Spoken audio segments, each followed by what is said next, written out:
For Alabama, we see Sarah Cornell, the Hofstra transfer out there, number 20. Last year for Hofstra, pitched over 220 innings. So, Rachel, very used to getting a lot of mileage in the circle. Yes, absolutely. She has been a huge contribution to this Alabama Crimson Tide pitching lineup. Just, providing a little more variety, has a lot of movement and has speed that contributes to the pitching, and just has really stepped in to fill in Alexis Osorio's shoes as well. And Missouri State 7-4 on the year. This is what they're coming to combat Sarah Cornell with at the plate. Kiana Mason leading off, Daphne Plummer at second, or batting second rather, and Rachel Weber in the 3-hole. Madison Hunsaker, somebody that Coach Hesse told us a lot about on the call, and we're ready to get things started here at Rhodes. And the first pitch from Cornell misses just a bit. First time Alabama's been at home, Rachel, this season after a tournament in Troy, and then last weekend a trip out to Tucson, Arizona. Yes, I mean, even on a day like this, there's nothing like playing at Rhodes Stadium and just being in this atmosphere. And even on a day like this, we still have a pretty good crowd here today and just enjoying the atmosphere. That one just chopped foul by Kiana Mason, one of the seniors on this team, a leader that Coach Holly Hesse told us about on the call from Independence, Missouri.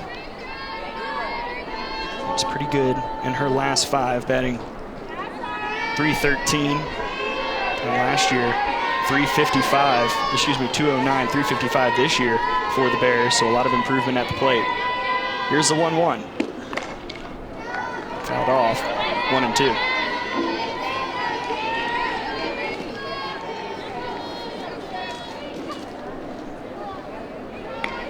Wind blowing in a bit here at Rhodes as fans trying to come in and wipe off some seats. It's been a wet week here in Tuscaloosa.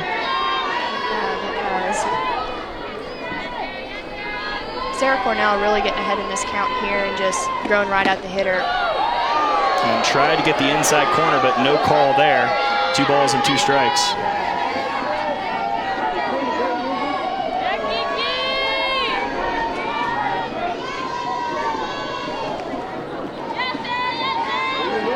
Mason has been just a huge contributor to this team, and Coach really raved about her in our... And that one right to Maddy Morgan.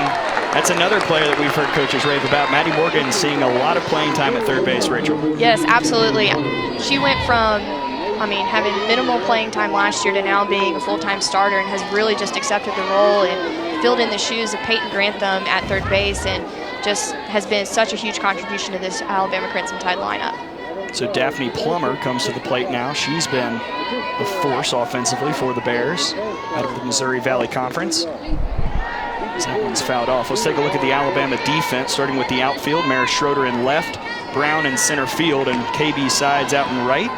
And then the infield, we just talked about Maddy Morgan over at third, Claire Jenkins solid at short, Skylar Wallace, the freshman, at second base, and Kaylee Tao at first base, Rachel.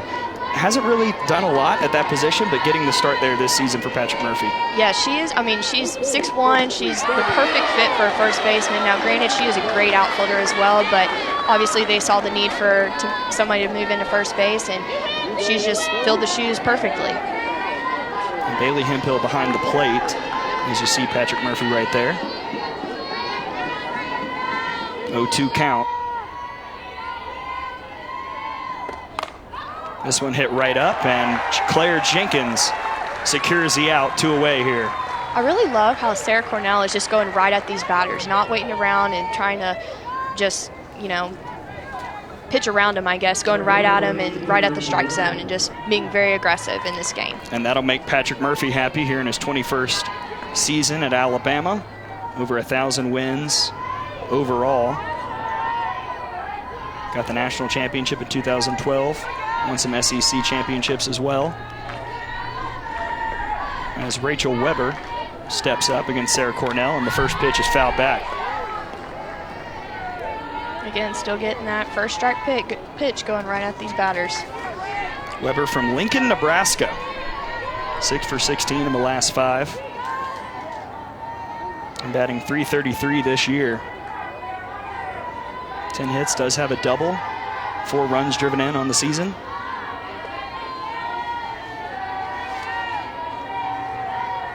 Here's the 0-1. Paints the inside corner, and Cornell continues to get ahead of these hitters. There it is again. I mean, you can't, that's textbook right there, just going right at the batters and not, again, waiting for them to make the big play, doing the big play yourself.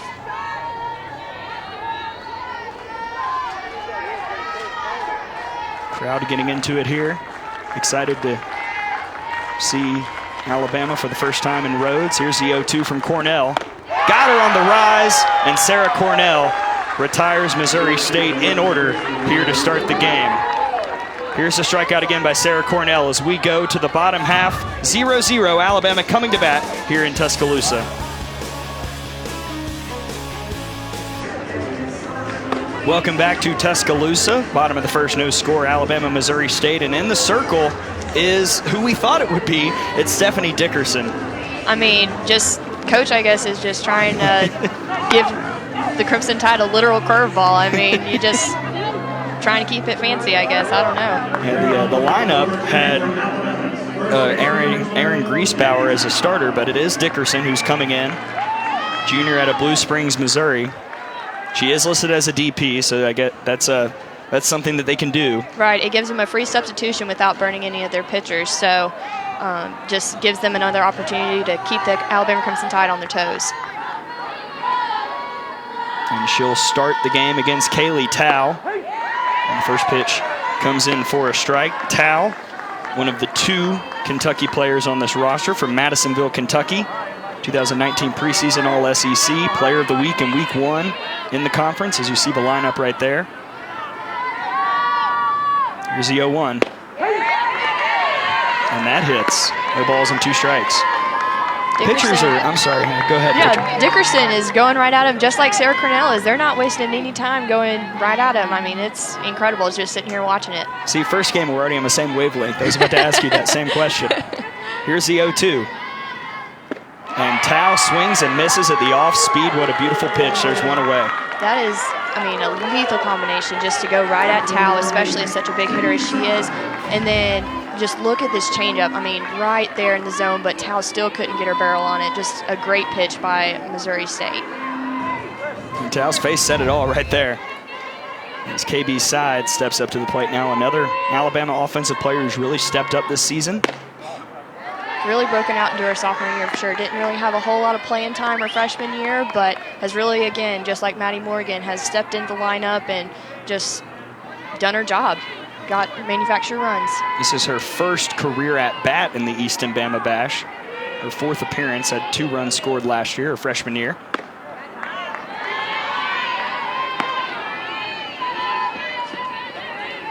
She is, too, a true triple threat. She can hit, she can slap, she can bunt. So really, as a defense, you have to be able to defend all 3. And, I mean, she hit her first home run last weekend, so I don't know if she's going to be hot this weekend, but we'll see how it goes.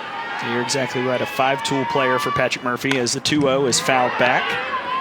From Dora, Alabama, attended Summerton Christian High School here, the 2017 Alabama Gatorade Player of the Year. And currently 7th in the SEC in runs scored, and also a perfect 7 for 7 stealing bases. So she has been someone that they have given the green light to once she's aboard. Yes, and for those of y'all who don't know, green light means that they can go on any time that they choose. It's the 2-1 hit out to left. Wow, look, I mean, just perfect execution and an overthrow. Yeah, look, she already the green light going ahead to second after the throw. A little off kilter from left field, and KB Sides is standing in scoring position. I mean, this is just textbook for slapping. I mean, just putting it exactly where they're not and just having great game awareness. And then here, even greater game awareness, seeing the overthrow and then anticipating and then taking off to take the extra base. And this, again, puts a runner in scoring position for the Tide. And does so for Bailey Hemphill, who has been the RBI producer for the Crimson Tide this year. 16 runs driven in. North of 400, the junior from Lafayette, Louisiana. 2 home runs on her 21st birthday last Sunday. As the first pitch misses high and outside for ball 1. Bailey Hemphill is such a big force in this lineup, too. I mean, she is, like you said, a huge power hitter, just really attacks anything that's thrown across the plate. So I'm curious to see as to how Dickerson's going to approach her. Bailey, I mean, it's a like I said, she's a great hitter. She goes right at pitchers, and curious to see what she's going to do. Yeah, not giving her any pitches to hit as that one was high. You see the numbers there. Littering the SEC, third in the SEC in runs batted in, fourth in walks, and has 7 runs driven in her career in the Bama Bash. As a 2-0 misses. 3 balls now for Dickerson against Hemphill. See, and even with Bailey, potentially getting walked here, you still have a threat up in the on deck circle. Caroline Hardy, she hit a home run last weekend against Arizona. I mean, they're #1 in the country. That's just a huge chip on our shoulder to send her into this at bat. Here's the 3-0 to Hemphill, and that one right down Main Street. Dickerson finding the strike zone there.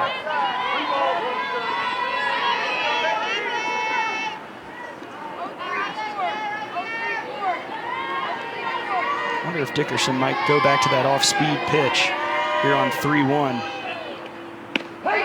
Good call. Yeah, there we go. That is one thing that the Tide and just everyone in the Crimson Tide really just struggles with is the changeup, just seeing the off speed and, again, hitting it even with 2 strikes. Full count now to Hemphill. This feels like a big at-bat as the payoff pitch is hit hard out to left. Will it drop? No, just foul. My goodness, it doesn't get much closer than that, Rachel. It does not. I mean, look here. I mean, it's maybe 2 feet off the line at the most. I mean, that's less than that even, probably a foot. And that was a great adjustment by Bailey Hemphill on that changeup as well because, I mean, they gave her another one and she was at least able to foul it off. So. Wanted a bit more than that, though. That was as close as it gets. So now another payoff pitch against Hemphill for Dickerson. And she got her right on the outside corner. 2 away here as we look at the Missouri State defense. That's just a great execution on Dickerson's part, just really going at Bailey, not being able to really afraid to throw her something that she could hit, and then making a pitcher's pitch. You see Greenlee, Jerling, and Weber out in the outfield for the Bears, and then Mason, Plummer, Metter, Hunsaker, and Bose, her infield defense for the Bears, as Alabama brings up Caroline Hardy with 2 outs. And the first pitch just misses. Hardy 222 on the year. Just 2 for 9 as a senior from Vestavia Hills, Alabama. But Rachel, as you said, had a big pinch hit home run against Arizona.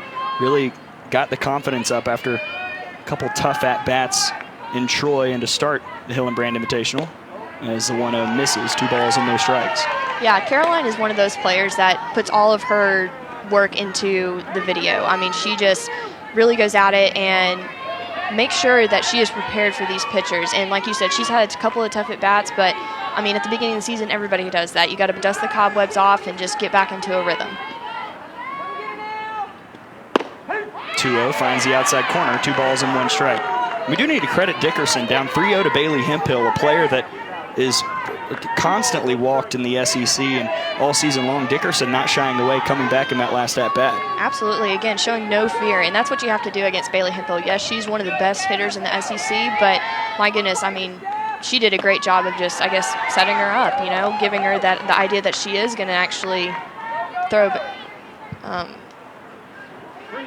Wow, all right, I guess they just tried to pick off KB there. Bose, KB kind of dawdling back at second base. And Bose tried to get her. 3 balls and 1 strike here to Caroline Hardy. And the pitch. This one fouled back on top of us and another full count.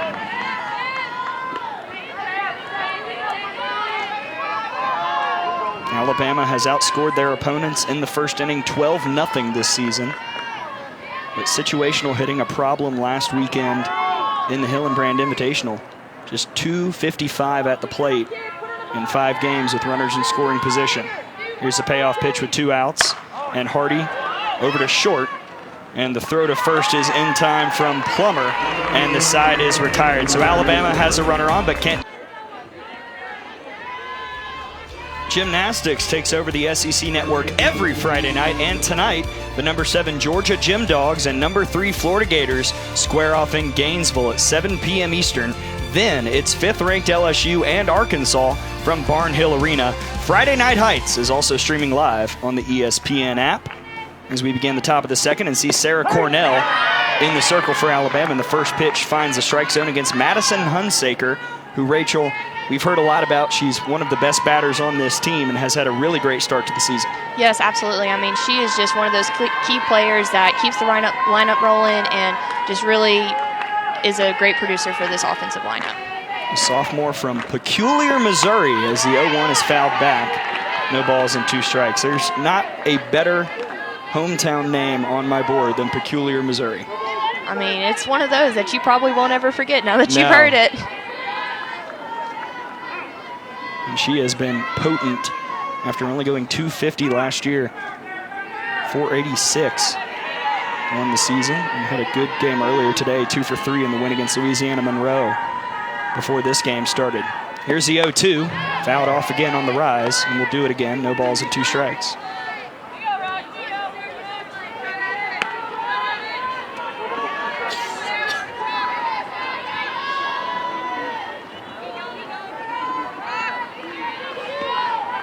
Rain was expected today, but Mother Nature having mercy, holding off. Yes, thank you for that, Mother Nature. It's not exactly pretty, but it works as the 0-2 just misses. Yep, definitely playable.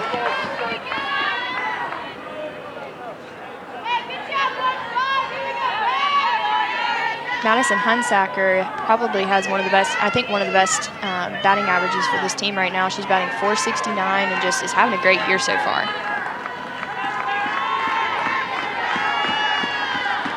The 1-2 pitch, chopped over to second. Wallace with the play, and there's one away. Skylar Wallace filling in at second base after the departure of Demi Turner because of graduation, Rachel, and she's been impressive for the Crimson Tide. Absolutely. She has been, struggled a little bit at first with her offense, and just now has really picked it up these last couple of games, had a great hit against Arizona. I mean, Murphy even said it in his interview that it was the hardest hit ball he's seen her hit all year, and, I mean, she's really stepped it up as a freshman for sure. Morgan Greenlee at the plate now against Cornell, and the first pitch is hit high up in the air, over towards Wallace, and calling everybody off, out number 2.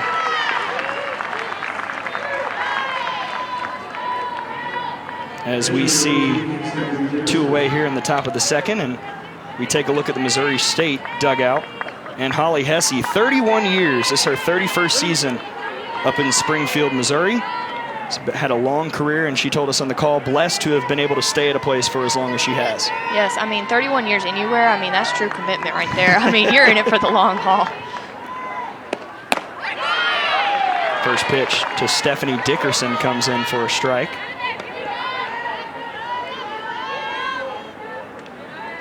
One thing that you don't see in the SEC very often is pitchers who also hit, and I mean, seeing Missouri State, I think most of their pitchers hit as well. So just seeing that combination is just, not something you see every day.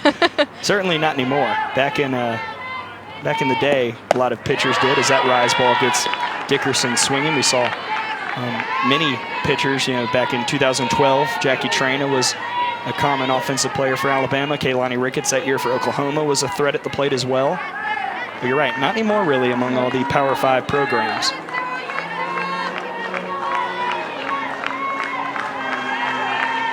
The 0-2 held off on the rise, 1 ball, 2 strikes.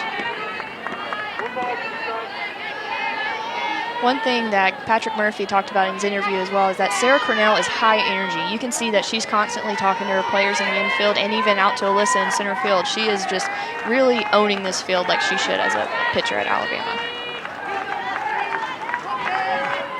Digging deep on the 1-2, and this one fouled back over by the hot dog stand. We'll do it again, 1 ball, 2 strikes, 2 outs here.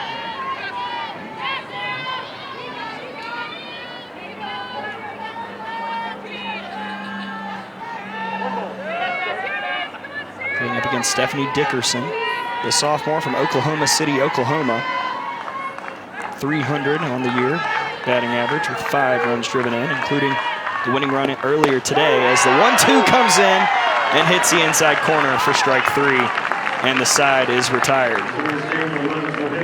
Sarah Cornell with another strikeout here as Alabama continues a scoreless battle against Missouri State.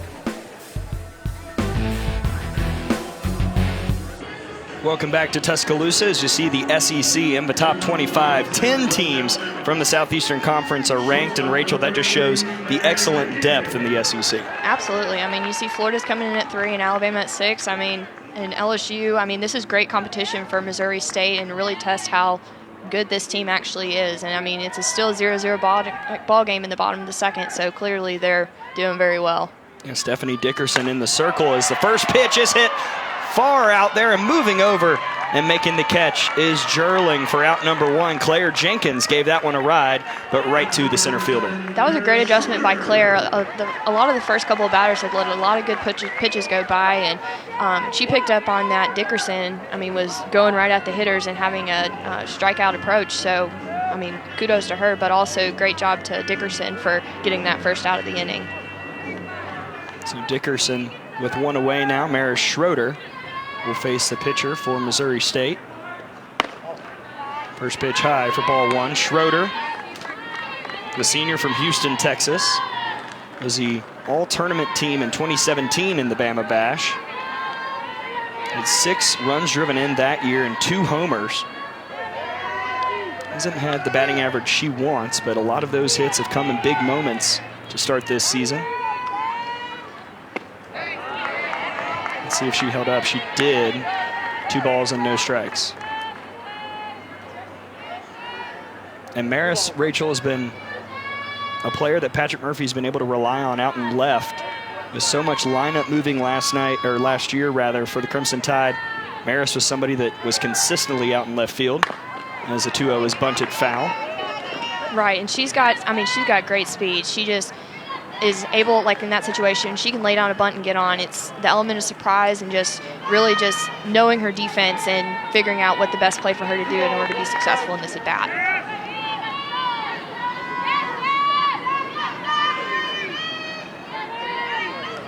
We've seen Dickerson get behind in a couple at-bats and then battle back.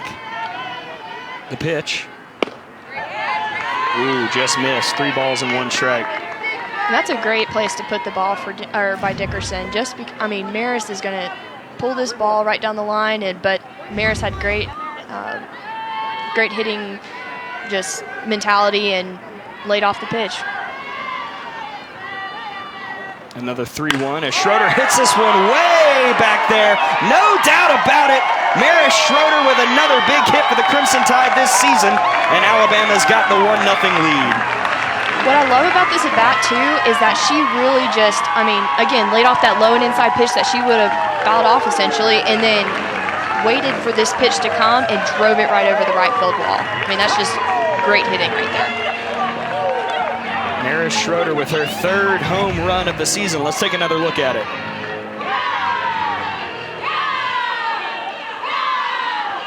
A pitch left right over the middle that she just roped. Alabama with the lead here after Stephanie Dickerson had some pretty well-pitched at-bats to start this game. Now throwing from behind against Maddy Morgan, the sophomore, batting .391. Again, Maddy Morgan has just stepped up this year big time. I mean, she has made some great plays at third. She's been the clutch hitter in the lineup. She's had RBI. She's gotten the game-winning. I mean, she's been great. She's been such a great player and just really, again, has stepped up this year. Sophomore from Linwood, Washington. That one low, 2 balls and no strikes. As Dickerson might be a touch rattled after giving up the long ball right there. I would say so. I think anybody would be. But like you said, Linwood, Washington, I mean, a long way from here, and that just speaks to testament to Patrick Murphy's program that he has here, that even though it is however many miles away, it still feels like home here. Yeah, it's a lot of miles. As we were talking before the game, math is not my strong suit. I don't even want to try and calculate how far Tuscaloosa is from Linwood, Washington. It would be a trek, I can tell you that much. I'm certainly not walking or driving. Even the flight's still long.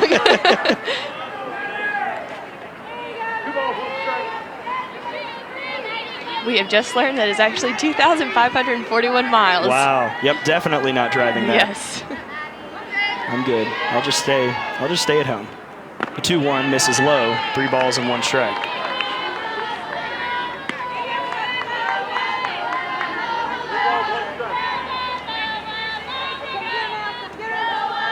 One thing that Patrick Murphy also mentioned was just being Maddie Morgan's a completely different person from where she was last year, and it shows through her batting average that she's just really zoned into hitting and really focused on that. That one misses just a touch outside, and Maddy Morgan is aboard with a walk. It was pretty close. I didn't think Morgan would get the call, but she's aboard with one away. Again, she has just really, zoned in, knows what she wants to hit, has been working a lot on that, and that's great hitting. Yeah, that's just being able to lay off that pitch. Yeah, just a touch high there.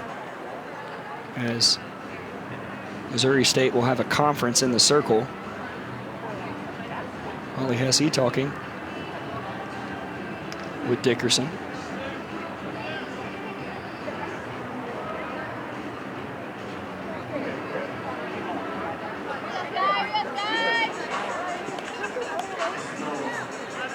And Skylar Wallace will step up to the plate, the freshman for the Crimson Tide from Woodstock, Georgia. Selected of 2019 U.S. Junior National Team. Batting .333. Saw a couple good games in Arizona. And the first pitch to Wallace. Strike one. Yeah, Patrick Murphy told us that she really started to swing around and get solid contact in Arizona after a tough weekend in Troy to open the season. Yeah, she has been gaining confidence just after that hit, has just been on the incline from there, and just really, again, knowing what she wants to hit and where she can and how she can drive it. That's again, great hitting. And Wallace, a player that Patrick Murphy was excited about coming into this season, one of the two really high-profile recruits that are freshmen this year. The 1-1, touch low, 2 balls and 1 strike.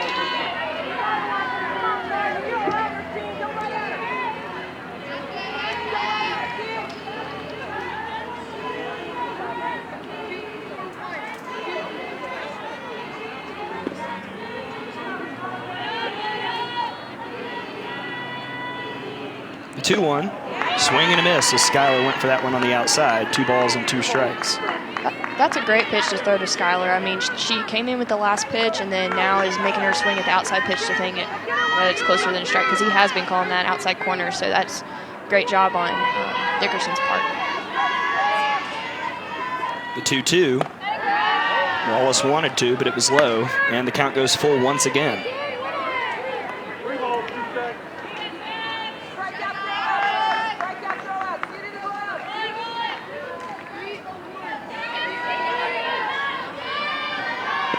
Feels like a very big pitch here for Dickerson in terms of staying confident in the circle. As that one finds the strike zone, going is Maddy Morgan, and she's at second, but there's 2 away. That was, wow. I guess that was a little lower than Maddie Morgan's was on the last walk that she had. Yeah, that's Mark Thompson behind the plate. Here it is, Rachel. That's great. Just finding the zone and really bringing that just where it needs to be in order to get Skylar Wallace. And Maddy Morgan advancing to second gives Alabama another runner in scoring position for Alyssa Brown, the junior from Eclectic, Alabama. 2018 second team All-SEC, third in the conference in sack bunts, although probably not going to try that here with 2 outs. Probably not.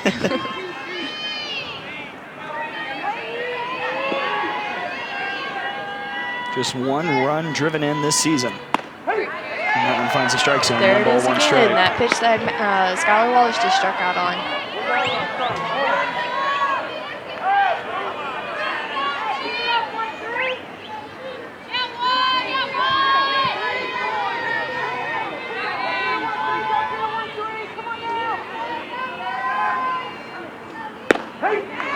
That one finds the strike zone again. 1 ball and 2 strikes. We were told that Dickerson likes to hammer the inside, but it seems like the outside corner is where she's been living against these Alabama hitters. Yes, absolutely, especially on the lefties. And I know for Alyssa, she's primarily a slapper, doesn't really hit a whole lot, so that forces her to go to the 5-6 hole, which, if you look at the shortstop now, she's cheating over towards the 5-6 hole, so if she does hit it there, she can make a play on that.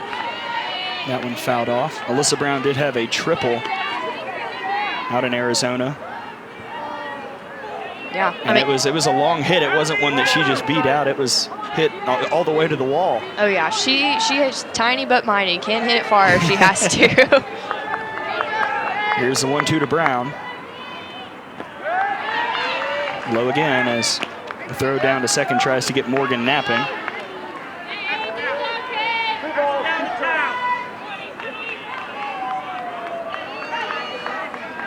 She is a very aggressive catcher, just throwing it down there, trying to get these runners picked off, keeping them close. And a freshman, Alex Bowes, behind the plate. The 2-2, fouled. We'll do it again. One thing, too, that has really affected, I know, with most slappers is the staying in the box rule. I mean, that gives an advantage to the pitcher because if you throw an outside pitch, lefty, when she crosses over, she may actually step out of the box and you get a free out that way. So that has definitely impacted the slappers game for sure. Yeah, that a rule enacted last year. Hard to adjust for a lot of these hitters. The 2-2 right up the middle. And Alyssa Brown's got a single. Patrick Murphy will hold Maddie Morgan at third. And Alabama's got runners in the corners. That is a great piece of hitting right there. That's exactly what Alyssa Brown is put in the lineup to do in this situation. She takes the ball up the middle where there's not a whole lot of defense because, again, they had shifted to the 5-6 hole, and just great job getting on base. And Patrick Murphy wanted Alyssa Brown to go too, so Maddie Morgan would have a chance to go home, and that's why he was upset at the end of that play. He wanted to send Morgan. Right. As soon as you see that ball go through to the home plate, I mean, she should have taken off. That would have been an extra base right there and potentially Tao scoring 2 runs instead of just possibly 1. So now runners on the corners. However, if you want to drive in a run, Kaylee Tao probably the player Patrick Murphy likes having at the plate. 0 for 1 on the day, struck out back in the first, but one of the RBI producers for this team. Getting a second look at Dickerson. Wind blowing straight in now as Alyssa Brown will head to second. Alyssa Brown is now 8 for 9 stolen bases. She got caught, I believe, against Arizona last weekend, or it was in Troy. In Troy, okay. Yes. Yeah, very quick, got wheels, just, again, a huge asset to the Alabama Crimson Tide. Yeah, the greenest of lights, if you will. And she can go whenever she wants. Very green. The 1-0.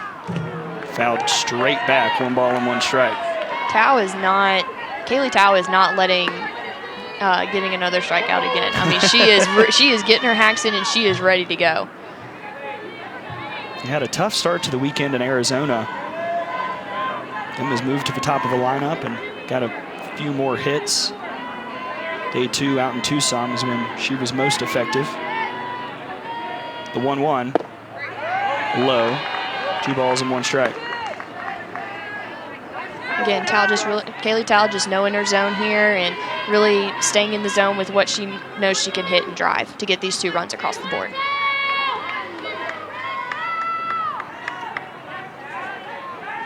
Second and third. Here's a 2-1. This one hit out to the gap. That'll definitely score 2 runs. Maddie Morgan crosses the plate, as does Alyssa Brown, and Kaylee Tao has a stand-up double, and the Crimson Tide has a 3-0 lead here against Missouri State. Kaylee Tao really stepping up here and hitting the ball in the zone and driving it to left center. I mean, that's just great adjustment there too. She went from a strikeout to now getting a 2-base hit, so that's great on her part. And it was that same location we've seen a lot from Dickerson as Alabama gets some 2-out production here in the second inning to take a 3-0 lead and give KB Sides a chance to drive in a run. The pitch. Right on that outside corner, 0-1. If you noticed in KB's last at-bat, we saw that she actually was slapping and now is more hitting in a situation where there is a scoring opportunity and, again, using that triple threat to her advantage. Her first career home run last weekend in Tucson. That one fouled straight back, 0-2.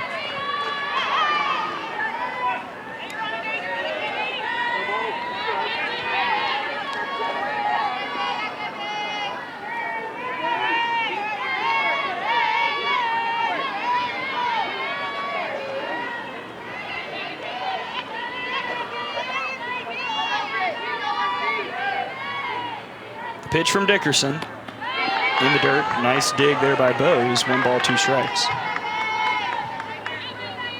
That was great defense by Bose, because if that ball gets by, Kayla Towle advances to third and then makes it 10 times easier for KB to score her. I mean, she can slap, she can bunt it, whatever to use it to her advantage to get on base.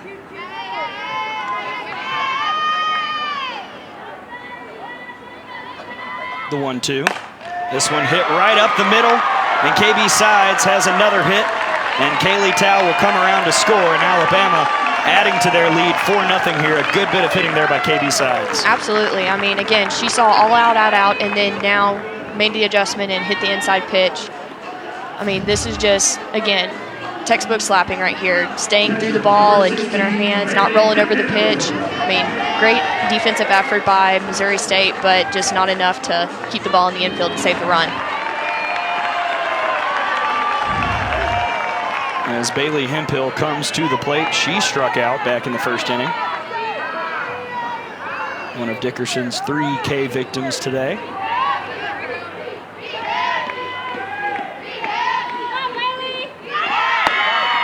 Going with the pitch is Sides, and she will slide in safely, and just like her number, now 8 for 8 on the season with stolen bases.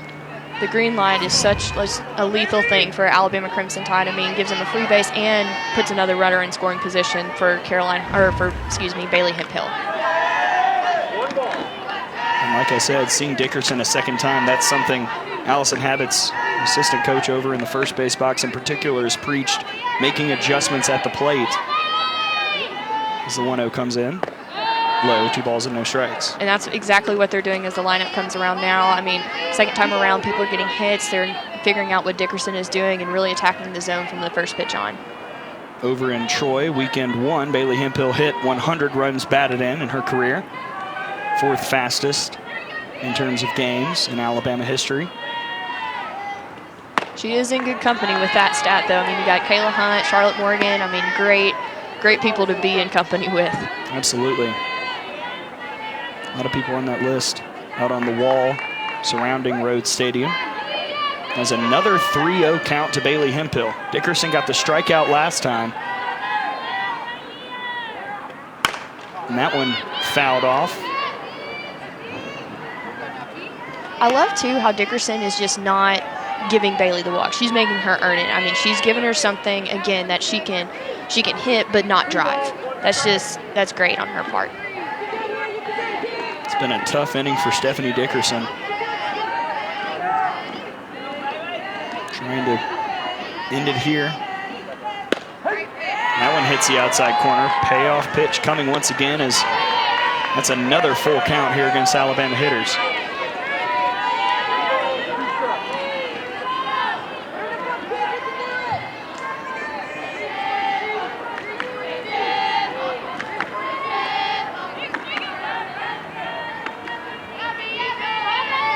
Payoff pitch. Hemphill fouls this one way out there. On top of the Rhodes house over there. I could see Dickerson coming back here with some sort of off-speed pitch. I mean, just obviously full count. Bailey sometimes struggles with hitting the off-speed pitch. I can see that coming right now. Yeah, I was thinking the same thing. Did get her swinging with an off-speed pitch on a 3-1 count last time up. Another payoff pitch. Fouled off. As a few members of the Alabama dugout duck for cover. I can tell you, that is one place you really got to pay attention there. Head on a swivel at all times. Yes. Especially with Bailey at the plate.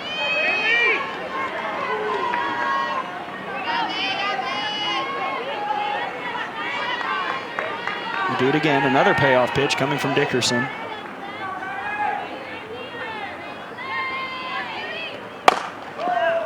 Over to short, securing it is Plummer, and the throw to first is in time. But Alabama with 4 runs on the board, and it started with Mara Schroeder hitting the long ball out to right. Crimson Tide leads 4-0. Let's go. Welcome back to Tuscaloosa, Alabama, leading Missouri State 4-0, and we've got Holly Hesse, the head coach of the Missouri State Bears, with us. Coach, thank you for joining us.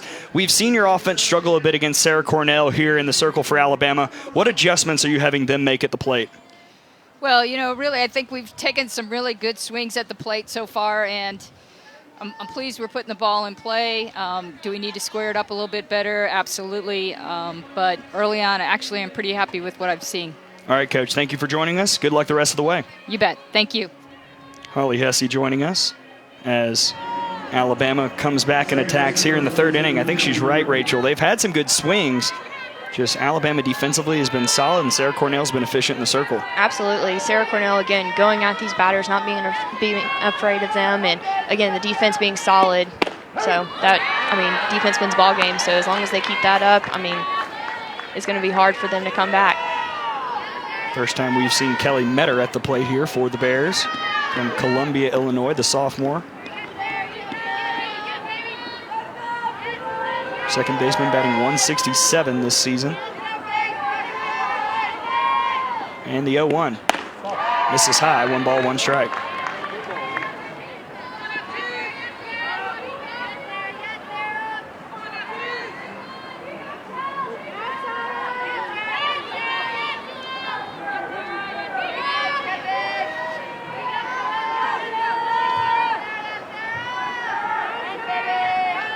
The 1-1. Off the helmet of Bailey Hemphill, I think, behind the plate. I know that 1 ball can't and 2 feel strikes. good. No.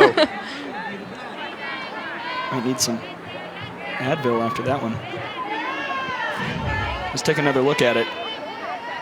I mean, that straight from bat to helmet. There was nothing in the way of that one. That's when you're happy that equipment exists. Absolutely. Hemphill looks okay, though.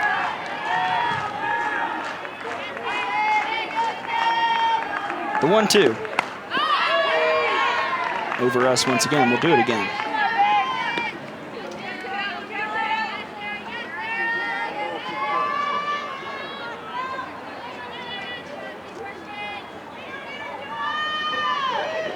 Got it.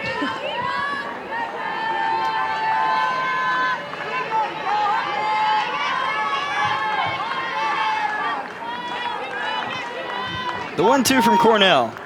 Oh, off speed. Wow. Whoa. That's something you don't see a whole lot in college softball is, you know, the flip change. I mean, that's really getting in there.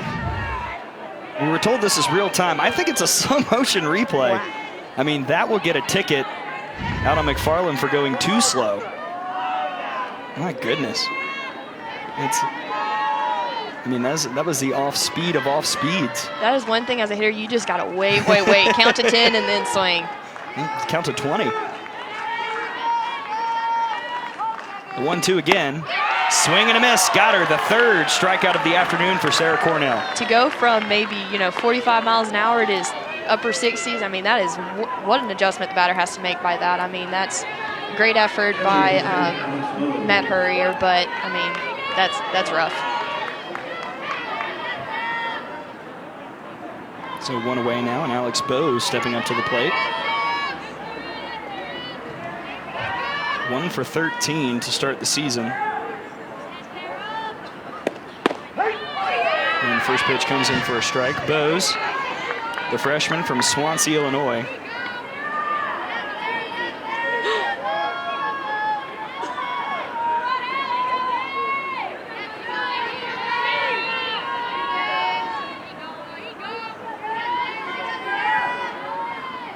The 0-1. Hit hard and foul out into the Missouri State bullpen. 0-2. Alex Bowes here, I mean, really stepping up this year as filling in for Darian Frost, the senior catcher, and who, again, is out for a hip surgery, and just filling in her shoes very well. And it's been musical chairs behind the plate a couple times as Missouri State has seen Morgan Greenlee come in and catch. And Bowes, like you said, stepping up. Without Darian Frost, you see there, 2018 All-MVC first team, had hip surgery in the offseason, but calling pitches, being a good teammate, which is what you have to do when you're sidelined for an entire year. Right, and to me, that just speaks more about her character than anything else. I mean, to, again, be taken out of the lineup because of an injury, I mean, that's hard to handle, and, again, to be a great teammate, like you said, that's some people have a hard transition with that. Yeah. Also senior from Lee's Summit, Missouri. cheering on Alex Bose at the plate, facing a 1-2.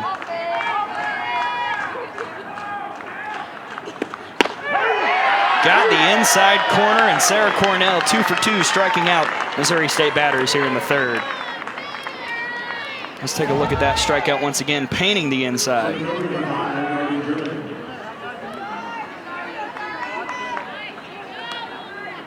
Another good pitch from Sarah Cornell. Give her 4 Ks on the day. As Darby Jerling steps up to the plate.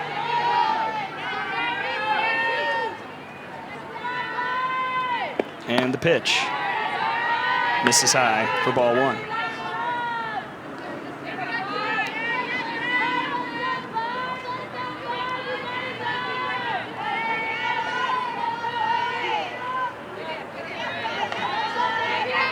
Jerling, the junior from Defiance, Missouri. 200 on the season. He's the one that was fouled back. 1 ball, 1 strike.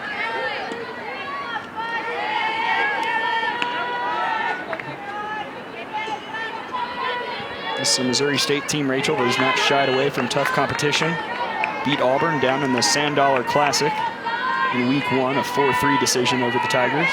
That was a huge game for them. I mean, definitely a confidence booster, and again, putting a big win under their belt, especially, I believe they were ranked 17 at the time. I mean, just really going at them, and again, not being afraid to play people in the SEC.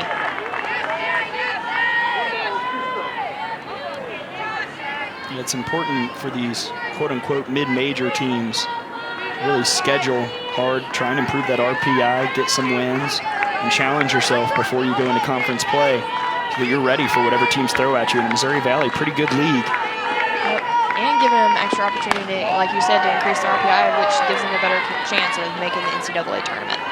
Because most of these teams, I mean, it's hard for them to get in based on schedule, but if they win their tournament and have a good RPI, I mean, that's a shoe-in for the tournament.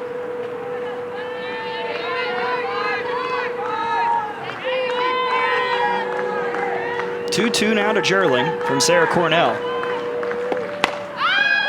This one pops straight up, and Claire Jenkins calls everybody off and makes the catch. Alabama up 4-0 here in Tuscaloosa.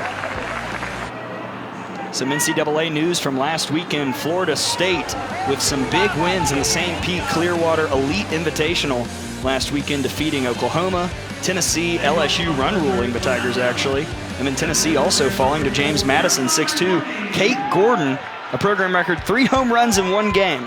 And then, of course, 10 undefeated teams remaining, 2 of those in the SEC, including the team at the plate right now, Alabama.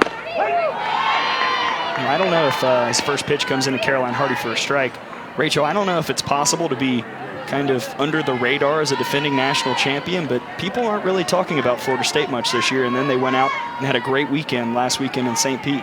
Right. I mean, some of the teams they're playing, they're just out playing down to their level, and they, again, former national championship should not be losing to teams like that, you know what I mean? So just, again, they're underrated, but it's a team that, you know, coming into the year, everybody was talking about UCLA, Oklahoma, Florida State, kind of an afterthought, even with Megan King in the circle, as the 1-1 comes in low. And then Alabama also, you can make the case, also kind of disrespected in the preseason, 8th in the SEC coaches poll, and now currently 6th in the top 25. Which, I mean, Alabama has come along. I mean, from last year to this year, I feel like it's a completely new program, just bringing in so many newbies, such as the freshmen, and, you know, we had, I believe, 3 transfers come in this year, just 7 new people on the team. I mean, that's a completely different feel, changes it completely, and just provides a fresh start for Alabama. Yeah, a lot of new faces for the Crimson Tide. Caroline Hardy, not one of those. She's a senior, and this one is hit right up the middle for the senior from Vestavia Hills, right on cue, and Caroline Hardy has her first hit of the afternoon.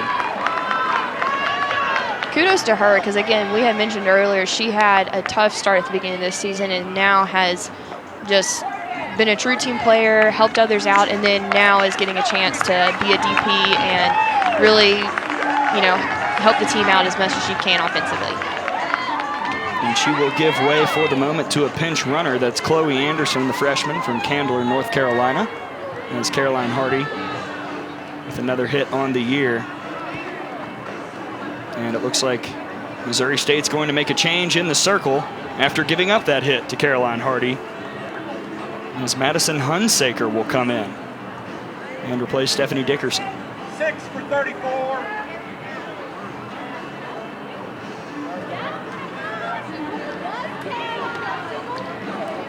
So we'll take a quick break as everything gets settled here in Tuscaloosa, Alabama.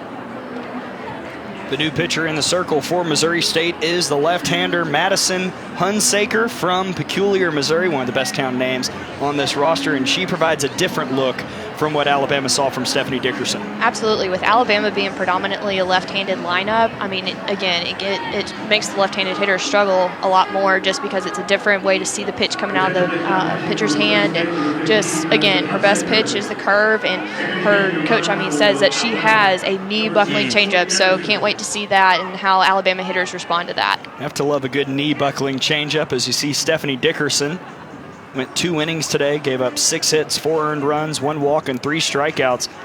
Really looked good in the first inning, but then Alabama, as they kind of cycled through and saw more of her pitches, really made the adjustments necessary. Absolutely, and that's one of the things that separates Alabama hitters from other programs is that they're able to make quick adjustments and be able to get the timely hits and, again, really attack at the pitcher and not be afraid of them, coming at them. And we saw Dickerson hammer the outside corner a lot.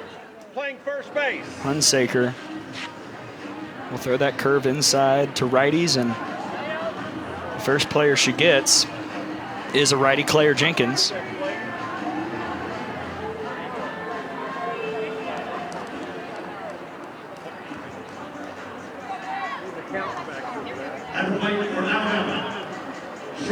Jenkins 0 for 1 on the day. Chloe Anderson over at first, pinch running for Caroline Hardy after Hardy got a hit to start the inning. Chloe also one of those green light girls, so let's see if she takes advantage of having that and takes a steal on the first couple of pitches. Here's the first pitch. Off speed. You could see Claire's knees buckled just a bit. Just a little bit. I will say, though, Claire is one of the hitters in the lineup that can handle the off-speed pitch, so hopefully we'll see good side of that from her as well. Flew out back in the second as that one jammed and a little bit closer than I think Missouri State wanted over at first, as the new first baseman for the Bears is number 16, Carolyn Stock.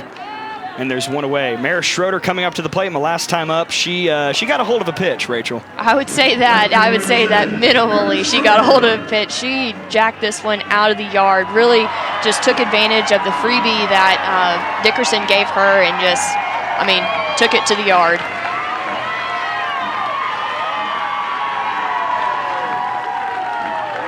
And Schroeder now at the plate with a chance to drive around Chloe Anderson with that speed.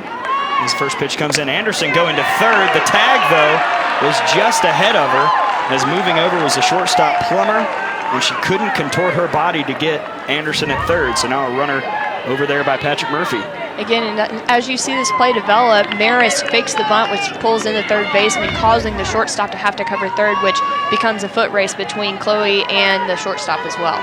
So really good execution by Maris, and then the follow-up by Chloe. 0-1 foul straight back.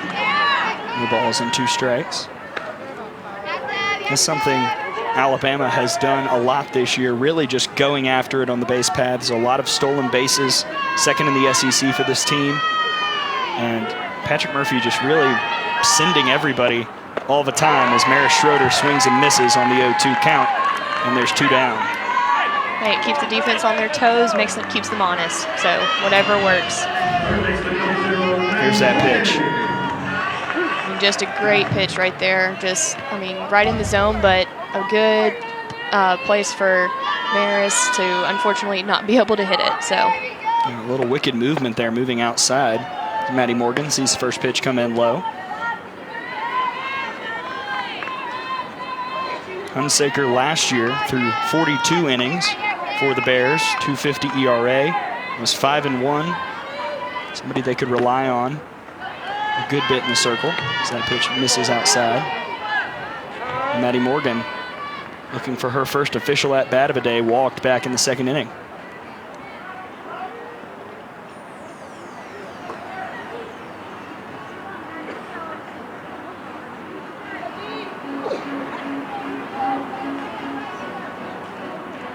And just some conversation there. I think trying to make sure that the lineup is set, because with Hunsaker moving from first to the circle, a couple other pieces were shuffled around in the infield for Missouri State.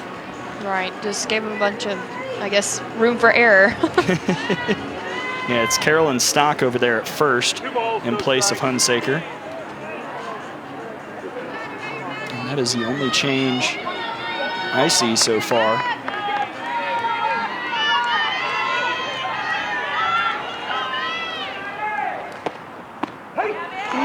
There's that knee buckling changeup. Man, that's a great pitch right there. What makes that pitch so hard to hit, Rachel?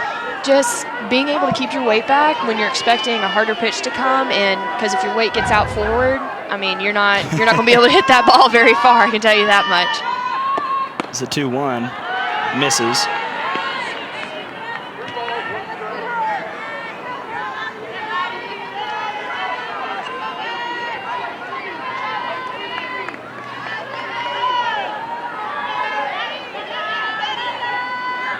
The 3-1 misses again, and Maddy Morgan has now walked twice, and Alabama's got runners on the corners.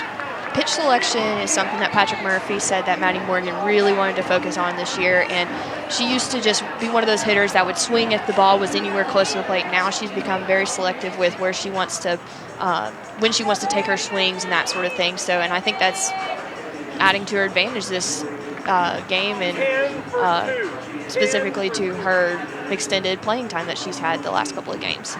And speaking of playing time, I think we're going to see somebody come out and pinch hit, and it is Kayla Davis, the freshman for the Crimson Tide. Looking for that opportunity to really show what she can do, the freshman from Hueytown, Alabama. Just a couple at-bats on the season, but a player that looked really good in fall ball. A lot of people around the Alabama program were very excited about what they saw over in the offseason and about what potential she has for this program. Absolutely. She has just been one of those hitters that has come in and been fearless and just ready to go right at the pitchers and just really be the player that Alabama needs for whatever situation. And I guess in this one, she's pinch hitting, and Murph also likes to Patrick Murphy, tries to test his freshmen and put them in pressure situations like this, and he'll actually walk up to the batters and say, hey, bottom of the seventh, 2 outs, we need this run, get it across, and see how they respond to the situation. So an RBI chance here for Davis with 2 outs as the off-speed comes in for a strike. As we said, Davis, a freshman from Hueytown, Alabama, 1 for 3 on the year. Had her first hit as an Alabama player in this program back in Arizona against Illinois Chicago. Facing Madison Hunsaker, who's looked good in the circle. 0-1 misses low, 1 ball and 1 strike. And she did not go around.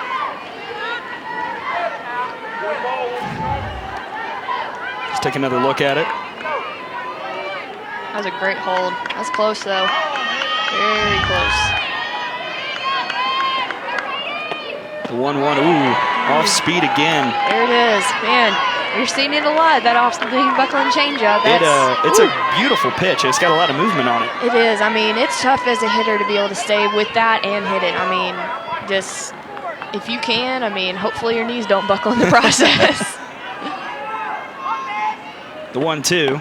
And Davis went with it. Ball got, I guess it fouled off. Yeah, they're going to say it fouled off just slightly. Count remains the same. Just watching Davis's body language right now. Looks like she's having trouble really picking up the pitches coming out of Hunsaker's hands.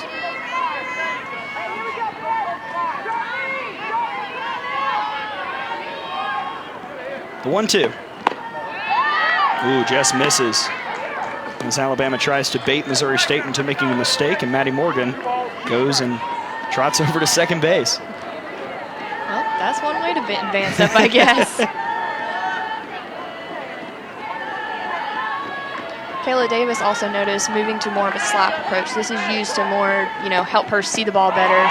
I guess in this case, not so much. Didn't help there. A strikeout from Madison Hunsaker in relief. Patrick Murphy, we're going to chat with him in just a second as his team leads 4-0.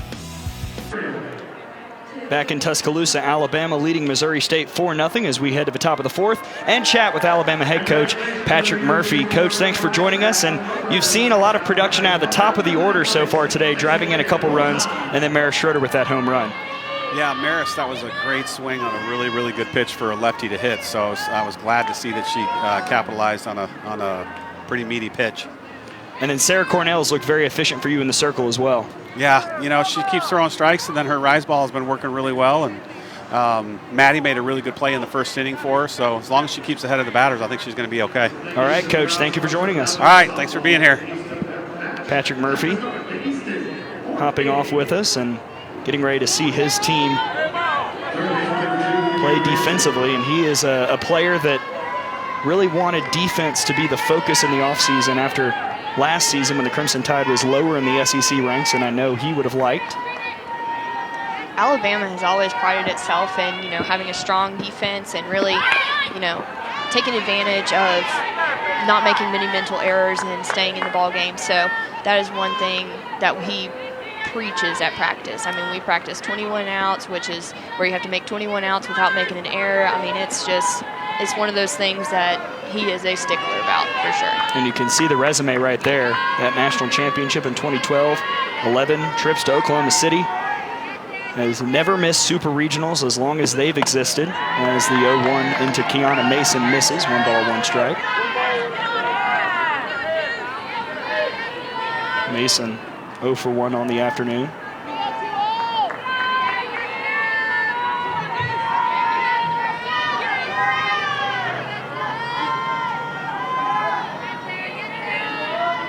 The 1-1. Bunted foul, 1 ball, 2 strikes. There's that slapper rule that we were talking about earlier. I mean, it really can make or break a slapper, you're right. For sure. I looked down briefly, and then, she stepped out of the box. Good catch there. She did. Yeah, that's a rule that, like you said earlier, it's been so tough to adjust for a lot of hitters. As we take another look at it, let's see if she did.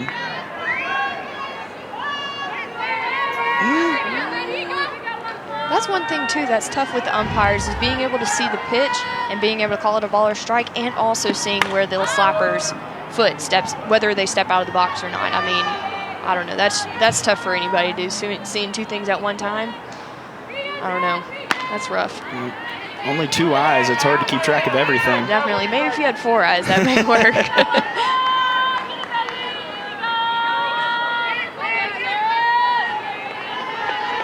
Daphne Plummer probably won't have to worry about stepping out of the box. As that 0-1 pitch comes high, Plummer 0 for 1 on the afternoon. One of the hitters that hits for power, not necessarily a power hitter, but just stands in and, as Coach Hesse was telling us, just gets key hits for this team. Yeah, she is a regular starter for this Missouri State Bear lineup and has just, again, been consistent, been a great leader in the lineup, and really just seems, and there she got her hit. Yeah, right there, right up the middle. The first hit of the afternoon for Missouri State, and it comes courtesy of Daphne Plummer, as we were talking about, one of the players that Coach Hesse really relies on offensively. Which is so rare to see just because she is a sophomore. She's a young player. I mean, to be able to, again, step up and do what she needs to do to stay in the lineup and to help the team, that's big for a young player. 2018 All-Missouri Valley second team. And she has attempted a few stolen bases this year, 2 for 4, trying to get to second. Might try and test out Bailey Hemphill's arm as Rachel Weber steps up.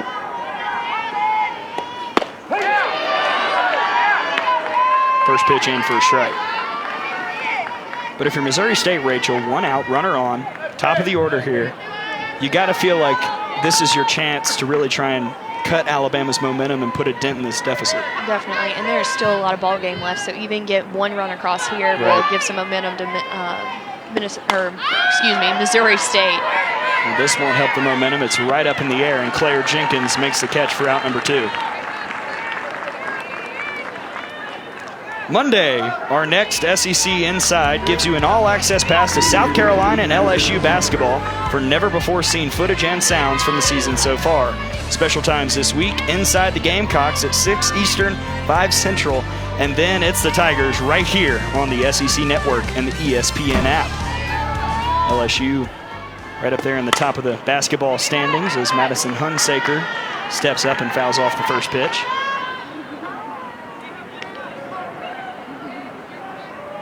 Probably worth a watch, that SEC Inside, just to see how Frank Martin, the head coach of South Carolina, does practice. That's somebody who he gets after his players. Yeah, I'd like to be a fly on the wall in one of those practices.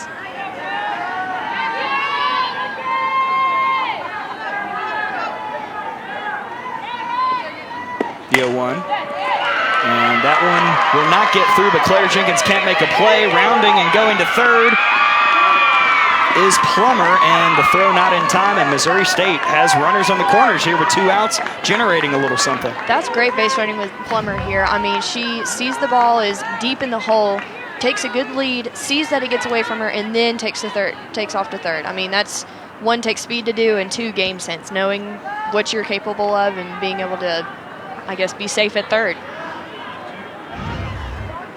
Hunsaker placing that one right where it was just a little bit too long of a haul for Claire Jenkins to go and get it.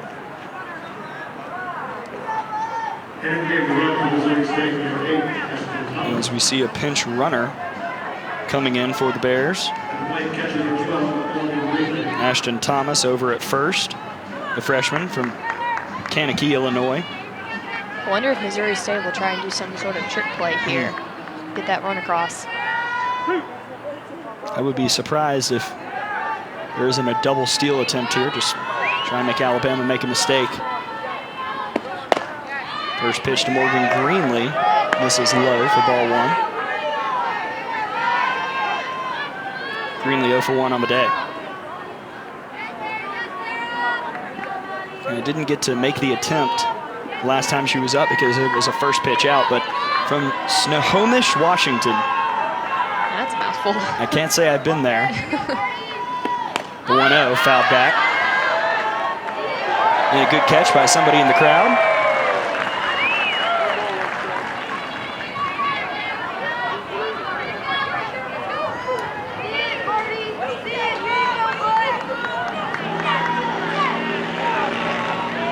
It's crucial, I think, that they get this run across here just to at least pick up something. I mean, it's the 4th inning, it's still 0. I mean, they need to get something started here if they want to have a shot at beating Alabama. Well, this might be it. It's headed out to right. Will it drop? Yes, it will. KB Sides couldn't get it. 1 run scores for the Bears. And Missouri State, like you said, generating something. KB Sides, excuse me, it's Kaylee Tao out there in right. No, I'm sorry. KB Sides was there. Kaylee Tao played a lot of right last year, but KB Sides couldn't come up with the diving catch, and Missouri State is on the board. And this one thing with being in an outfield, it is really hard to dive forward. I mean, being able to judge the ball and then get your glove out in time and, I mean, look actually sort of normal when you do it. I mean, it's a lot. But great effort by KB on that, and at least only letting them score 1 run and not 2. But runners on the corners once again. And Sarah Cornell facing her first real adversity of the afternoon. Just 51 pitches here. 2 outs in the top of the 4th inning, but Missouri State threatening. And Stephanie Dickerson, the one that will try and drive in another run at the plate for the Bears. Got the timer up to the plate now.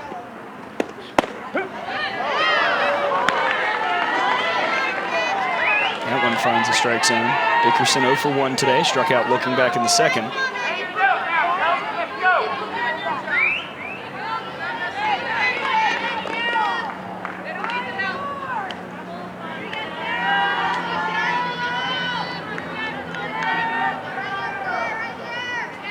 Here's the 0-1. Foul straight back. No balls and 2 strikes. Dickerson had a big hit against Louisiana Monroe earlier today, the game-winning RBI to beat the Warhawks 4-3. Great placement right here, out of the range to where they can't get the girl out at home. That's huge. And you see they're getting a run down here, which, I don't know, maybe she should have stayed at second base, but it let the run score. The 0-2 got her with the rise. What a big pitch from Sarah Cornell, and Missouri State can't cash in, but they do score a run, 4-1 Alabama.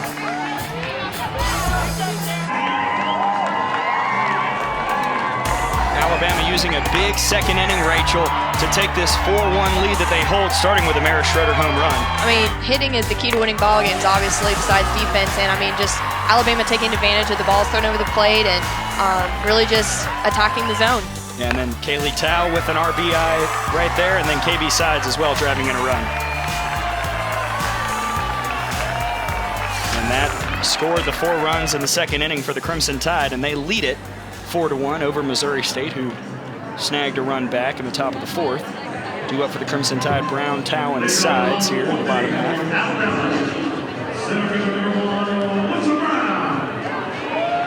Alyssa Brown starting off the inning. Let's see if she can get on here. And this is why Patrick Murphy has Kaylee Tao at the top, for situations like this, to let Alyssa Brown get on base and then let Kaylee Tao come in and drive her across. First pitch finds the strike zone. Brown 1 for 1. Had a single right up the middle back in the second inning. One thing you see here, too, is the first baseman playing a little farther back, so hopefully the third baseman can cover all of that area up there close to Alyssa if she does decide to lay down a bunt, which looks like she has tried to the last 2 times. So let's see if she can make the play or Alyssa get on. Alyssa Brown with that blazing speed, the 1-1. Foul tipped in, 1 ball and 2 strikes.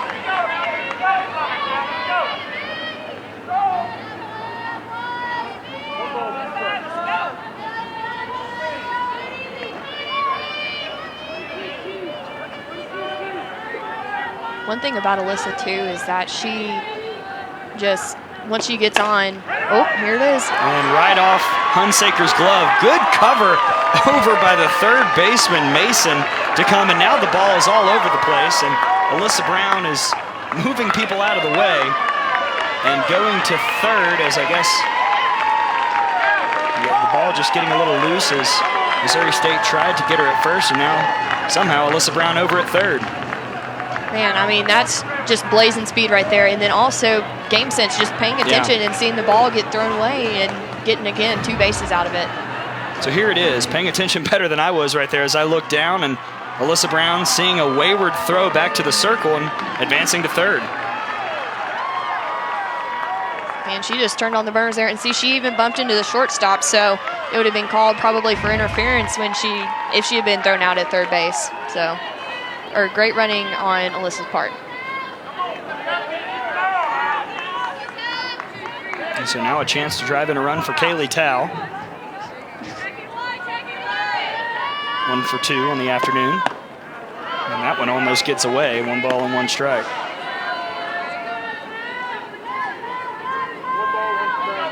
Tao doubled, drove in 2 runs back in that second inning where Alabama scored 4. Struck out in the first. There's it off speed. She waited on it and fouled it off. See, that's the great thing about Kaylee Tao, too, is she is very good about making adjustments, even from at bat to at bat and pitch to pitch. So now she's seen the changeup. She's going to be able to at least fight it off and wait for a pitch that she can drive.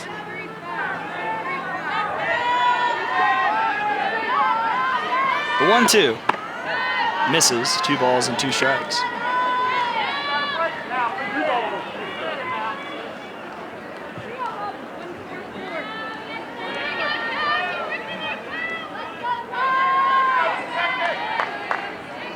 The 2-2. Waited on it, and that buckled her knees, but she didn't go. Count goes full. That's a close pitch to lay off of. Woo!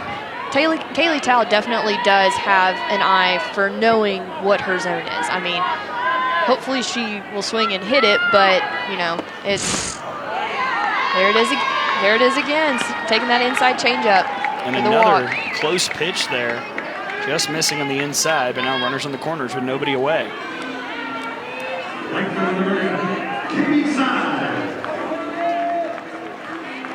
And another RBI chance for KB sides, 2 for 2 on the day.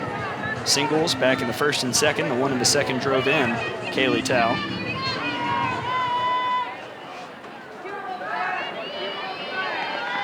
And interestingly, the outfield not giving her a ton of respect. That could come back to bite them if they're not careful, especially the right fielder. I mean, where was KB's home run again? Do you remember? It was right field. Right field? Yes. All right, there we go. Well, now she's going to go chat with Patrick Murphy over in the third base coach's box. So what would they be talking about right here, Rachel? I would say he's probably telling her, hey, we need to figure out what we're going to do here and, you know, see if they can come up with a play to where Alyssa can score, or maybe just trying to boost her confidence a little bit and say, hey, you've got this. Just pick out a pitch and drive it as far as you can. With Alyssa's speed, is there any potential small ball play here that you try with nobody out? Or is that too risky? Is that too... Depends on how good KB's execution has been at practice. If Coach Murphy thinks that he can do it, or that she can do it, I'd say he'd go for it. He's one of those coaches that, you know, will risk it for the biscuit, I guess. I've heard that one before. Yes. Here's the 1-0 to sides. Off speed, right down the middle. With the off-speed pitch, too, if you're going to stay back and hit it, you need to go in at the beginning of the bat, especially as frequently as she's throwing it, and just having your mindset, okay, I'm going to sit on the changeup and wait until I get it. There's that small ball, and it just rolls foul. It was actually a pretty well-executed bunt by sides, but just a bit too much spin, and it's 1-2. Great play by third baseman to wait for it to go foul instead of trying to pick it up. Because, again, that would have loaded the bases for Bailey Hemphill, and that's probably the last thing you need when she's up to bat. And Mason over there hustling up to get that ball, but it just rolled foul. The 1-2 to sides misses. 2 balls and 2 strikes. Talking about Hunsaker throwing the off speed, though, I've seen a lot of softball over the years. I don't think I've ever seen a pitcher throw as much of the changeup as we're seeing from Hunsaker here. Definitely not. And I'm sure it's on Alabama's scouting report that, you know, they do struggle with hitting the changeup, and I feel like pitchers are going to throw it as much as they can to keep the hitters on their toes. Another full count here against KB sides. Alabama 3 for 8 with runners in scoring position today. Make that 4 for 9. KB sides has a hit. Alyssa Brown will score, and Kaylee Tao will stand over at third. Alabama adding another run here in the bottom of the fourth. Have a day, KB. I mean, she has been on fire this game, having, I guess, 3 hits now, 3 or 4, I don't know, however many RBIs she has. She has so many, but she, again, with this off-speed pitch, really stays with it and just, you know, gets it right, hits it hard enough to get it right past the first baseman and scores the run from third. That's huge. And that run, courtesy of Alyssa Brown. My research has a stat that I'll tell you after this first pitch to Bailey Hemphill, who's 0 for 2 today. Going with the pitch at sides. Alabama was trying the double steal, didn't work, and KB sides with her 9th stolen base of the year. Okay, so are you ready for this? This took a long time to uncover. In her career, when Alyssa Brown scores a run, Alabama is 53-8, and when not, 40-29. Wow, that's a pretty interesting statistic. You see a correlation there. Yes, definitely. And 2 runs today for Alyssa Brown as that one fouled off. And again, it's just that speed, just so fast on the base paths. Absolutely. Not only that, but also having the players behind her to follow up and knock her in. I mean, Alyssa is one of those type of people that starts a spark. And once that gets going, I mean, they have no outs and Alyssa let off this inning. I mean, once she gets the spark going, it's contagious. Keeps going down the lineup. Trying to keep that fire for Bailey Hemphill. The 1-1 misses. 2 balls and 1 strike.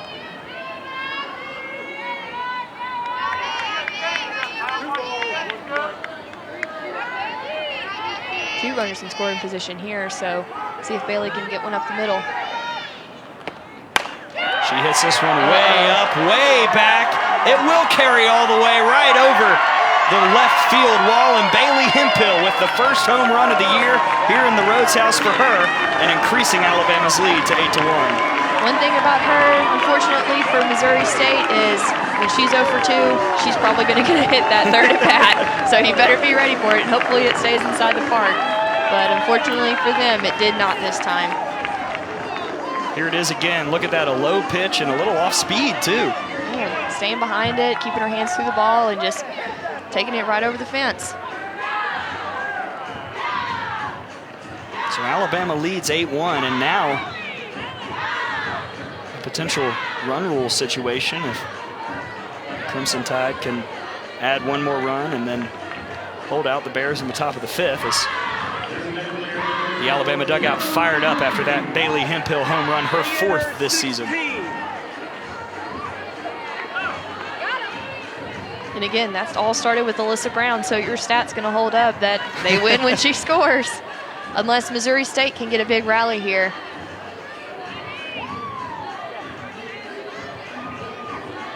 They give Bailey Hemphill now 19 runs driven in on the season. Let's take a look at that home run one more time. What a pretty swing. Wow. I mean, that just, hear the crack of the bat. I mean, that was just, again, textbook hitting. Staying in her legs, staying back on the off speed. I mean, that's great. And one of those home runs that looked like a pop out. Just that's power, pure power right there, driving that over the left field wall. Exactly. And Caroline Hardy has been subbed back in for Chloe. I guess she's in charge of the softballs right now. I guess so. As we've seen a bit of time taken.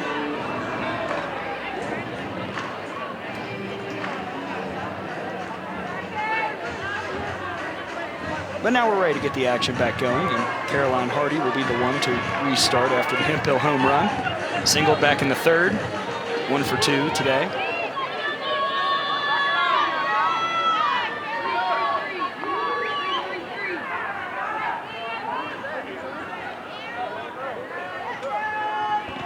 And the first pitch.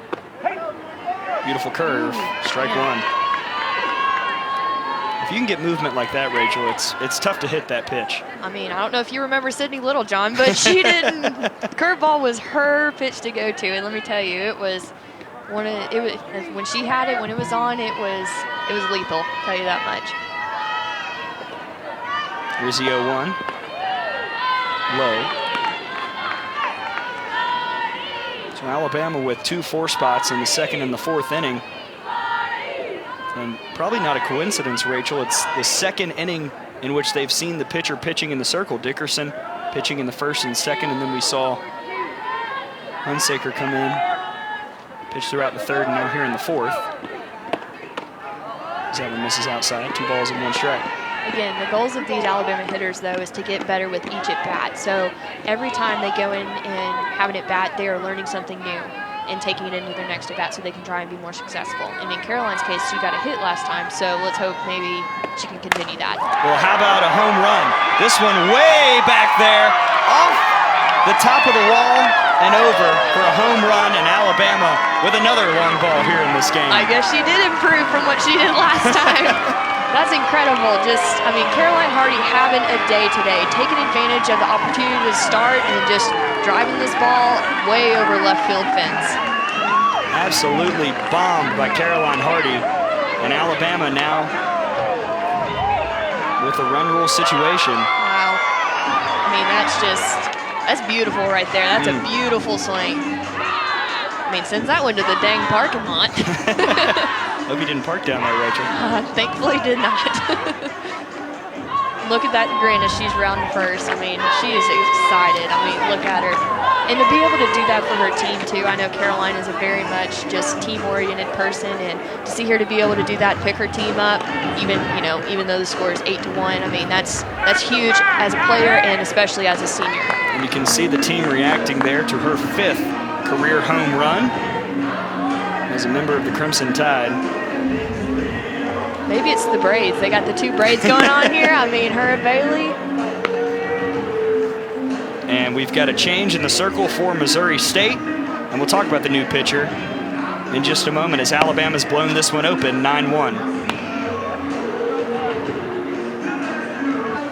Welcome back to Tuscaloosa, and the new pitcher for the Missouri State Bears, Aaron Griesbauer, the junior from Blue Springs, Missouri. And she'll face Claire Jenkins first, and that pitch finds a strike zone. She throws primarily a drop curve and then throws a really good changeup when it actually works, which I guess would be good for the Alabama lineup, and then is mostly a ground ball pitcher, so we expect to see a lot of defensive plays here and just, again, making plays left and right, hopefully. So played a good bit of the game earlier today against Louisiana Monroe. Went 4 1/3, gave up 3 earned runs, 4 hits, 2 walks, and a solo strikeout.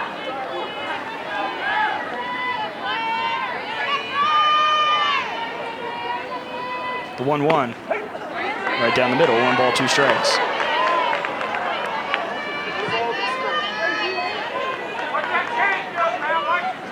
Alabama with 5 runs in this 4th inning and doing it all with 0 outs. one thing that Patrick Murphy does at practice is a drill called pass it down, and that's exactly what they're doing here, is just passing down each at bat, you know, using the 3 outs that they have to their advantage and really exploiting this Missouri State defense now. Fine. Sorry, Rachel, I was just going to say a couple long balls. Certainly getting a hold of these pitches again, seeing the pitching staff from Missouri State another time. Maybe the coach's idea here, too, is, you know, essentially does effectively cause ground balls to happen. Maybe she's hoping to keep it inside the park, which she does there. And there's a ground ball, but the throw a touch high, and Jenkins is out after a very long look from Timothy King, but there's one away. Left fielder number 7, Maris Schroeder. And now Maris Schroeder coming back to the plate, 1 for 2 today. About as polar opposite as 2 at-bats can be. A home run back in the 2nd and then struck out looking in the 3rd. Maybe she'll have something in between this at-bat. I don't know what that could be. There but it is! Yeah, there's a single. That's probably close, Yeah. as Maris Schroeder's aboard with 1 out. First pitch swinging there by Schroeder, and the senior just pokes it through the infield. Maris being aggressive in this bat and, you know, being ready for that pitch when it comes in her zone. And so the inning continues. Now 4 hits paired with those 5 runs for the Crimson Tide. Also 2 Missouri State errors helping things out here in the bottom half. And Maddy Morgan at the plate has walked both times she has appeared today. Going is Schroeder. Barely beats the tag. Nice slide in there by Schroeder. Absolutely. That is, again, green light girl. Getting her to second base into scoring position gives Maddy Morgan an opportunity to get another run across for the Tide, giving them a little cushion in case something does happen in the next inning. Alabama now with 7 stolen bases today. Here's the 1-0. High. 2 balls and no strikes.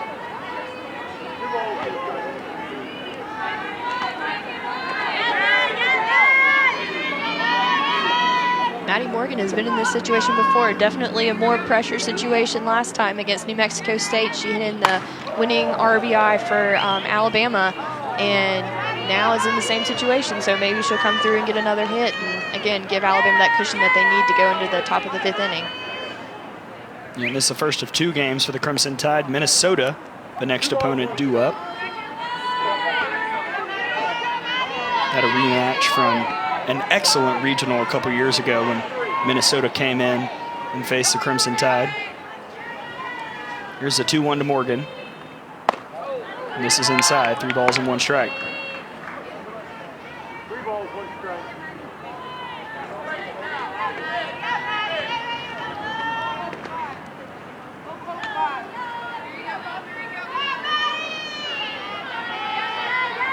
The 3-1 pitch to Morgan. And this one hit right past the first baseman. Rounding third is Maris Schroeder. She'll come all the way home and score Alabama's 10th run of the game. It was a hard hit from Maddy Morgan, and Stock just couldn't quite find it over there at first. Or excuse me, Hunsaker, as she moved back to first after being replaced in the circle. Maddy Morgan, again, just staying inside this ball here and really just driving it down the line. Again, she has really been a key RBI person for Alabama this year and has really, again, stepped in and stepped up, really. Give Maddy Morgan 11 runs batted in this season, and now Skylar Wallace will come in and try and continue the very successful 4th inning for the Crimson Tide.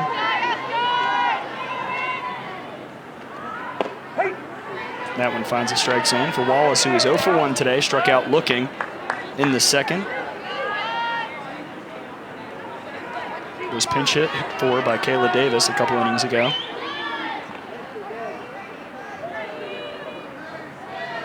Here's the 0-1. Low, 1 ball, 1 strike. That's a good spot for Griesbauer to put this pitch because, again, makes Skylar Wallace loves hitting the inside pitch, right? And that's something she can drive. So putting it low in the zone gives her the opportunity to maybe ground her out to first and turn a double play. The 1-1. Exactly what you were looking for there, Rachel. And the throw to first is in time. Maddy Morgan will move to second, but there's 2 away. She kind of jammed up Skylar right there. Yeah.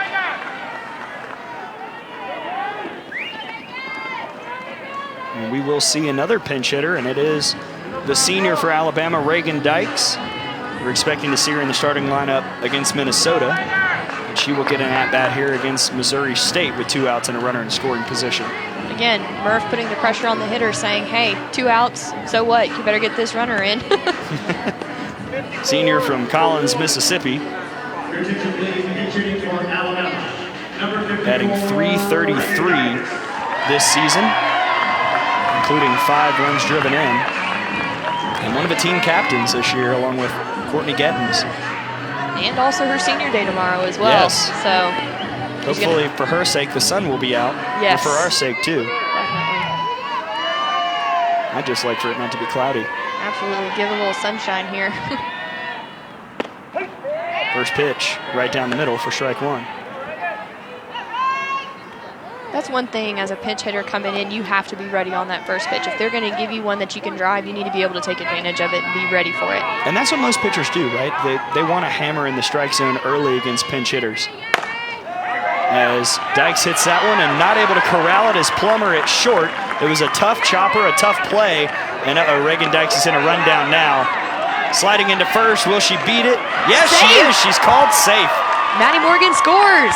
And Maddy Morgan, you're right, does add a run. Timothy King was making the motion to say out and then said safe, and now just confusion and chaos as Alabama, for the time being, does add a run. Let's check out that entire sequence.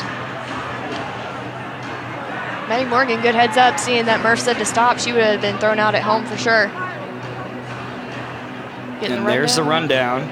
Let's see. Let's take a look at it. Ooh. It's close. It almost looked like she missed her, didn't it to you? I need to see it again. That was very close, as there's a discussion now on the infield, and yes, they're saying safe. So Alabama gets another run. It's 11-1 now. Good heads-up base running by Maddy Morgan as well to get over there and score, as Reagan Dykes was occupying the infield. And the Missouri State coaching staff is obviously not pleased after that call.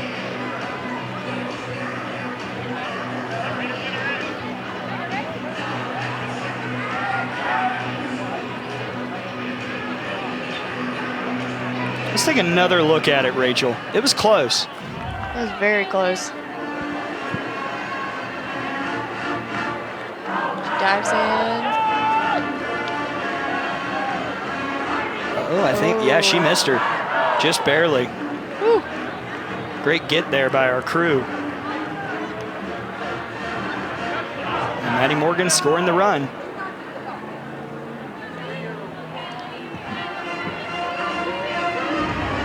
Alyssa Brown has replaced Reagan Dykes, coming back in, so she stands at first.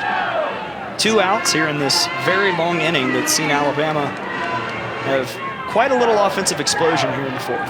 Right, and putting Alyssa back in, that gives opportunity for them to, steal second base and have another runner in scoring position. Here's another look. That angle makes it kind of tough.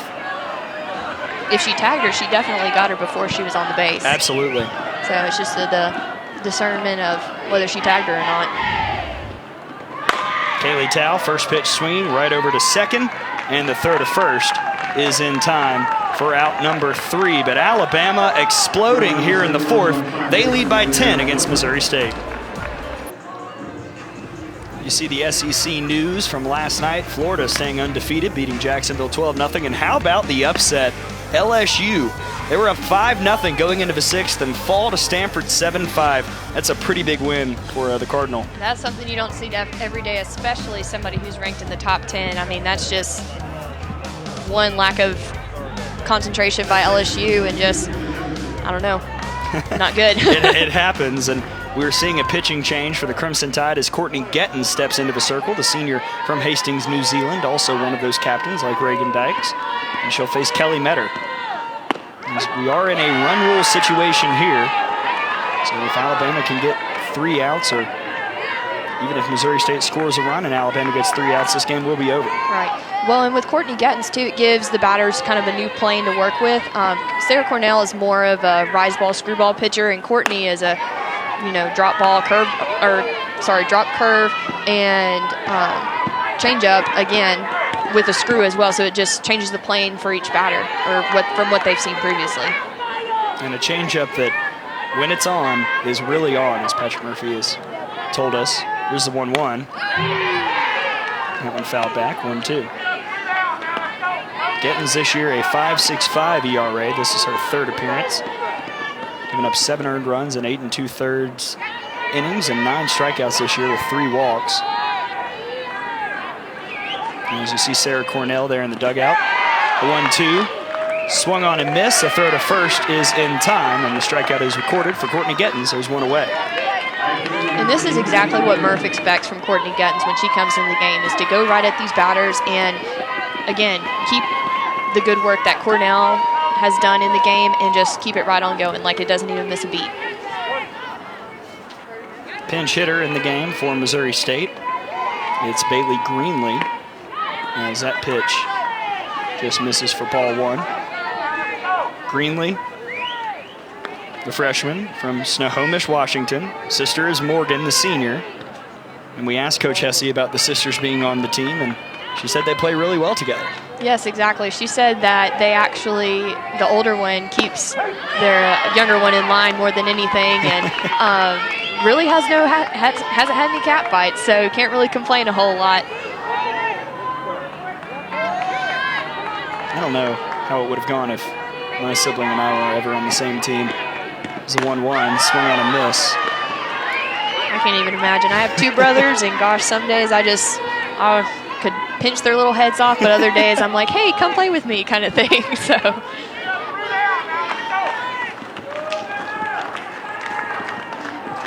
Haley, one of the pitchers, as that 1-2 is fouled off. We'll do it again, 1 ball and 2 strikes. And in her first appearance in the circle for Missouri State was actually caught by her sister, Morgan. That'd be something you get to tell your kids one day. Yeah. My sister pitched to me. Yeah, my sister caught me. That's pretty cool.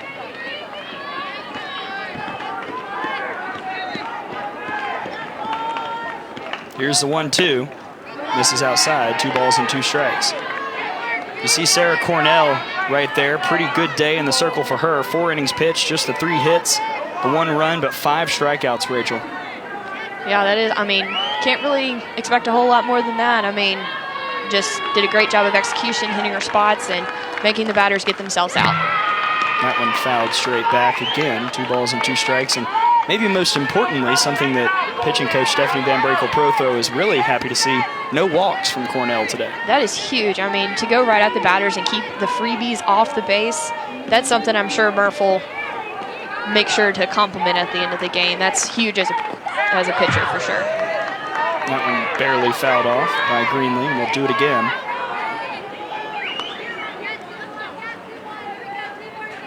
And here are some of Sarah Cornell's best moments this afternoon. You can see she's really just going at these batters, not afraid to throw that rise ball, and then even getting in on that inside corner, and these batters just don't know what to do with it. As that one chopped right to Kayla Tao, and that is about as easy as an out will ever be for the first baseman. There's 2 away. Kayla Tao looks so much so comfortable at first base, for especially playing outfield pretty much her whole life. Really being a team player here and taking on the role that Coach Murphy and Allison Habits have asked her to do, and to play first base. So kudos to her for being a team player and just being an all-around good character type of person. And she secures the second out, which means the Bears are down to their final out here in the top of the fifth as the run rule is in effect. And this is Garby Jerling who watches that one come by for a strike. There's that changeup. Nasty. I'll tell you what, I faced that changeup in practice, and it is not easy to hit. I mean, you got to go in and say, okay, I'm going to sit on this changeup, and she may not even throw it. She's got other great pitches that she can throw. So just great all around. And uses it sparingly. She'll use it, but not quite as often as, say, we saw Hunsaker throwing earlier today. Absolutely, yeah. She uses it when, I feel like more when she's ahead in the count and when she feels safer and more confident, but still effective. Well, there it is right there. Down on that one, but she evens it up at 2-1. Doesn't get much prettier than that from Courtney Gettins. Down to the final strike. The 2-2. Off speed right down the middle, and Alabama gets the victory courtesy of a Courtney Gettins strikeout to end this one at 11-1 in the fifth. I mean, that's just, again, Courtney Gettins coming in, doing her job, getting the next three batters out. That's exactly what Patrick Murphy expected her to do, and just an overall great win. So for my partner Rachel Bobo, our producer Alex Siver, and our director Braden Snow, and our entire SEC Network crew, I'm Gray Robertson saying so long from Tuscaloosa, where the final score is 11-1 Alabama. We'll be back in 25 minutes for our second game of the evening when Alabama takes on the Minnesota Golden Gophers. To watch this entire game on replay as well as other events on our family